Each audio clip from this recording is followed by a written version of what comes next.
Alright, it's rolling anyway, so we'll just freestyle it kind of thing. Okay. I don't know where Mick's gone, but Mick will be out with the tea in a minute. Yeah, it's good to finally catch up with you after, I think the last time we caught up was about a year ago properly, I think. Yeah, roughly. And kind of a lot's happened since then, so Yeah. it'd be nice to kind of see the journey from then. Obviously, first of all, you've got a big fight coming up with Aaron Collins. I can see already you're excited about it, we talked about it off camera. When you got that call kind of for that fight, what, you know, how was that? I got a call from Adam and I couldn't answer it, so I got a text saying I've got a good opportunity for you. And I didn't even know who it was at the time, but you know, I just instantly said take it. Doesn't matter who it's against, take it. I knew it was a Southern Area Eliminator, so I was buzzing. And then when I saw who it was against, I saw the record, and you know, I just thought, yeah, let's go. This is what I've been after. A good solid fight. I know he's going to come and give it a go, so yeah, it's going to be brilliant. I know he's only had like one loss, but he's a good opponent. He's obviously going to be kind of very game about it, and it's, you know, as we were saying, it's like your kind of first world title, so to speak, isn't it? Really, it's Eliminator. It's, you know, this could be the stepping stone for both of you guys. It's a big fight, don't get me wrong, but for me, you just have to work harder for the 8 rounds. Don't get me wrong. This is what I've been after, a fight where he's going to come and give it a go. The journeymen, as tough as they are, and I think people underestimate how good they actually are, because to fight as much as a journeyman, you know, 100, 200 times, you have to be good. But they don't open up, as opposed to this fight where I'm going to get countering opportunities. It's going to be a more offensive-based fight. It's going to be good. So I'm looking forward to it. Yes, Mickey, and the tea. Cheers, mate. You don't have tea. Nah. I'll be pissing all session if I have a tea. Yeah. Yeah. So have you kind of seen much of him? What you've been studying? Or Collins? Yeah. I've seen a few clips. I know he's aggressive. He's fit. He's done the 6 rounds. But no, like I said before, I don't really obsess over the opponent. I just work hard for myself. The only difference with this one is I've been pushing myself even further. I'm cutting my work down for this now. Now we're obviously in the boxing booth gym, and the times are different. I can train every day now, and I can run every day. And the only thing I've really been, like I said, the only difference I've made is just upping my work ethic and upping my discipline levels. I've actually hired a nutritionist for this one now, so yeah, I'm just excited to go in there and just perform. What have you seen that is like your strengths and weaknesses, without giving too much away, obviously? Yeah, like I say, he's fit. He's gonna come to fight. I've heard he's a nice guy, so that's all good. Yeah. Weaknesses, I mean, you know, we'll see on the fight. You know, I've seen things that I feel like I can exploit. I'm sure he has as well if he's looked at mine. I'm not going to underestimate him by any means, but we'll see on the fight. Yeah, I'm just excited that it's going to be a good challenge for me. So, yeah. Yeah, absolutely. So this is obviously your first 8 rounder. Like it's, you know, you fought, as you said, journeyman before. Do you think the journeyman that you fought have got you ready for now this sort of level? Yeah. I mean, in my last fight I boxed Fons Alexander, who's been stopped 4 times in 100 fights, and he's beaten some good people, and you know, he's been in there with some of the best, and people like Lee Hallett, and these journeymen know what they're doing. He beat Harley Ben. He beat Harley Ben, yeah. I mean, Lee's a tough bloke, and when you're in there with him, people don't see it, but the little feints and the little tricks, they can really throw you off. And you know, I feel like I've been match tough.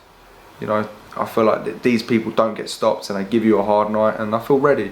And also my sparring as well. I've been sparring with Josh Kelly for this fight with Avanesian, and doing well, and obviously Lufa, who's fighting Chris Congo, Lufa Clay, and you know, my approach to sparring is to just spar everyone and try your best. It's all experience, so I feel ready for this moment now. I feel like I've been ready for this moment for a good year, so yeah, I'm excited. You haven't fought since, is it October? Just before you went away, wasn't it? Yeah, October, yeah. So you've had kind of a nice break. Tell us a little bit, like, you know, you went to the Maldives, wasn't it? That was a bit different. That was madness. Yeah, I went to the Maldives for 7 weeks, in between fights, to do personal training on an island out there, a private island called Soneva Fushi, and it was an opportunity that I did not expect, and a good friend of my girlfriend's family, Marco, offered me the opportunity to go out there, and yeah, it was brilliant. I'd never been to that part of the world. I trained Millie Bobby Brown a few times. It was mad. I mean, you know, I was just mingling with some really cool people around the world. Jason Robinson, the rugby player, was out there, and yeah, I saw on your Instagram a lot of like celebs and his family. We had dinner and that. I mean, all such nice people, and yeah, it was just an amazing opportunity. I've made some good connections out there, and hopefully we'll be going back in the future.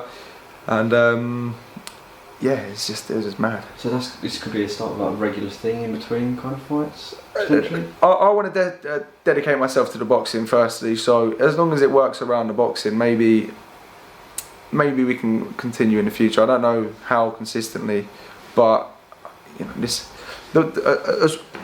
also, like, lots of boxers will think very short term, just their boxing career, and I know I'm only going to be boxing for 10, 12 years maximum. Maybe even 1 year if I break my hand or something. So keeping in contact, in connections with these kinds of things, you know, I do my writing as well, and I obviously do this. It gives me a platform to keep myself busy and get a career going after the boxing, because it's a short career and a very what's the word, unstable career. You're not guaranteed any life-changing money, and you can really work hard and get nothing from it. So, you know, I feel like keeping a connection with these people is going to give me something good when I finish. So. We spoke about that, I think, on our first interview. It's and I like to kind of find out from boxers what they have planned like after boxing and what have you. And it's obviously you got your head screwed on, you like your writing and you do your BT and PT and stuff. But you know, from your experience, maybe coming into contact with other boxers, you find that not as many are actually planning ahead like really they should. Yeah, I mean, lots of boxers will be working just standard jobs alongside the boxing, which is something I've done. I was just lucky in the regard that I did a course at college and was able to push on from there, and it's associated with the boxing, so I can train people as a professional boxer, and there's a little bit of a lure to that, and it kind of works hand in hand. So in that regards, I'm lucky that I put the work in before I even started boxing professionally. But yeah, I mean, it's tricky. It's hard. Like I've said so many times, you hardly earn anything as a professional boxer unless you're at the very highest level, and you have to put an awful lot of work in to get there. And you know, you have to work elsewhere. So some people aren't as fortunate as myself to have that opportunity that I had. And yeah, I mean, it's tricky. Everyone's in different positions as well. I don't have a mortgage, I don't have kids, so I'm a bit freer. I'm not tied down to responsibilities as much as others, but you know, yeah. You had an article in Sky Sports. Yeah, that must be pretty cool. Yeah. Tell me a little bit about that, and you know, having him down. That was right. So that was Martin Tyler, the football commentator. Yeah. You know, Aguero.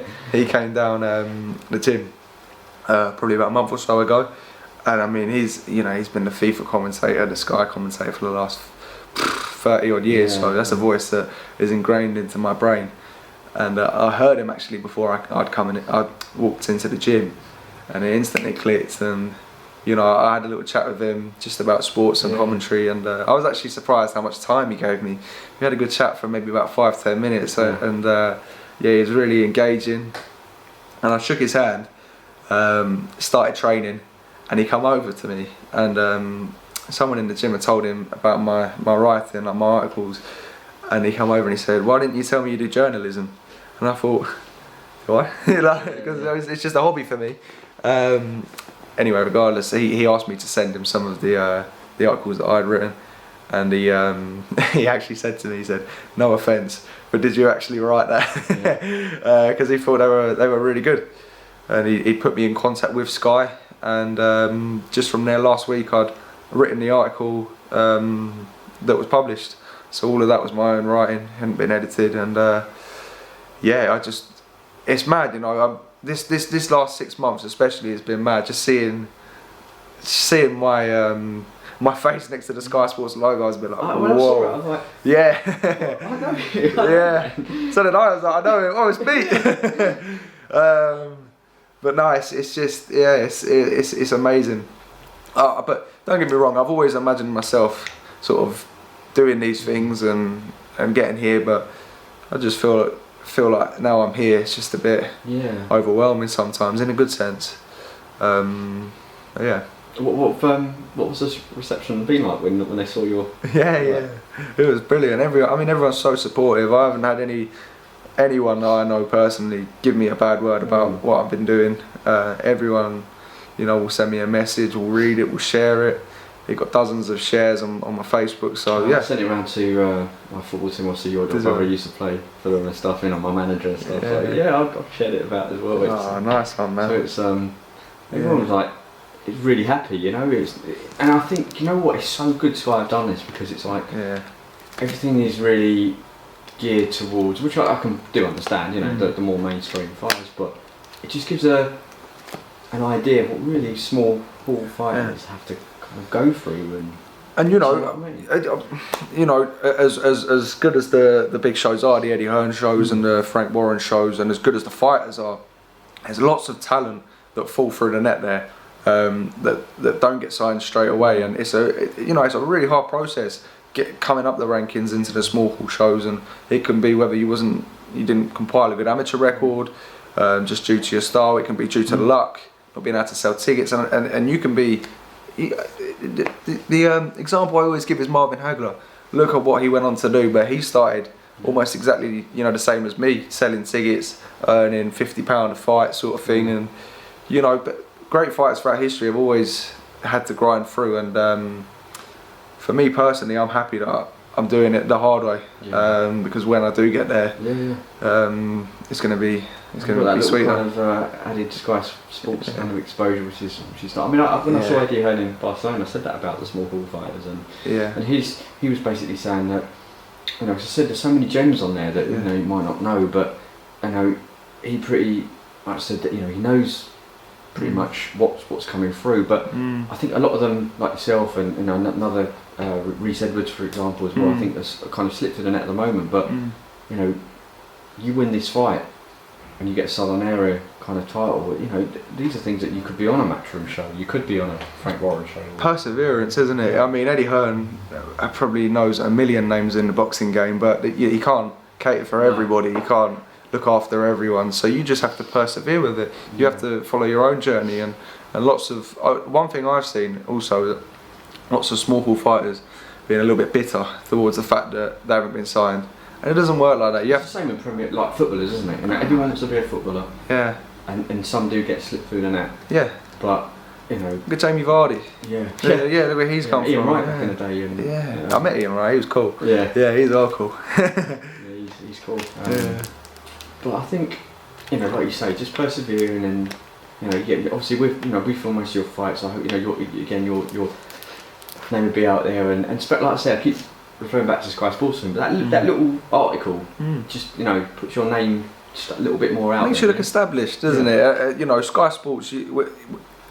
I mean, when I looked at myself on there was Roman Gonzalez, Joseph Parker, Mikey Garcia, Tyson Fury, and then my face. So I'm not saying I'm anywhere near the level, but that's a little break that you got, and everyone else can have these lucky little breaks, but I think it's about what you make it, about how you work. The more you put in, things like this will happen. I mean, who would have thought in a year or so that you probably would have gone to the Maldives and fighting for us, Eliminator Southern Area, and add your name on Sky Sports. I mean, who knows what happened in the next 6 months? Yeah, exactly. It's like I say, it's perseverance, but just getting yourself out there.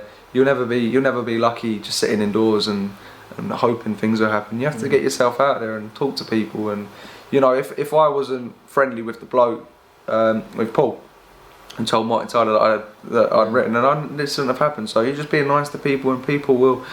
Adam. People will people will look after you, and people will give you opportunities, and you just have to be brave and take them. Exactly. Same with us. We've had to kind of work hard, and we're slowly starting kind of getting up there. But man, I've seen your channel is doing well as well. It's not just me and all the other fighters you train. I always see your channel coming up, and appreciate it. It's hard. It's hard work, but it's exactly the same like we're putting our hard work in, and you're putting your hard work in, and you know, hopefully things are kind of coming around. But and I did want to ask you, obviously in your gym you've got like 3 work weights. Yeah. That must be quite good. Yeah. And competitive as well, like Luther and obviously Josh Kelly. Yeah. Sparring. I'm inspiring. Yeah. I mean, you know, you're learning in sparring, but because you kind of like different levels. You've got Josh, and then you've got like Luther, and then you've got yourselves. Yeah. But at the same point, it must be quite competitive. And that's good. I mean, I think me and Luther are sparring today, and you'll see. Yeah. You know, me and Luther get on really well outside the ring. You know, we'll chat and we'll support each other. We'll always react to things on Instagram, and me and Josh get on outside of the ring as well. You know, but it's just that it's that competitive. It's that competition. It will bring each other on.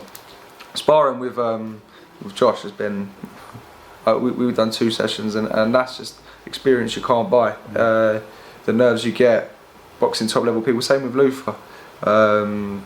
Just the little traits you pick up on, getting your sharpness, you know, that bit a bit quicker.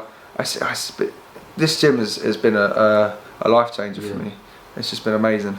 It must be. I mean, like I said, you know, obviously Josh is completely different. He's further up the chain than you, but just sparring him and even having Adam Booth there alongside obviously Adam Martin and Nick, and you know, a wealth of experience there. Yeah. You know, it's obviously brought your game on compared to where we first had our interview. You know, last year or so. Your game.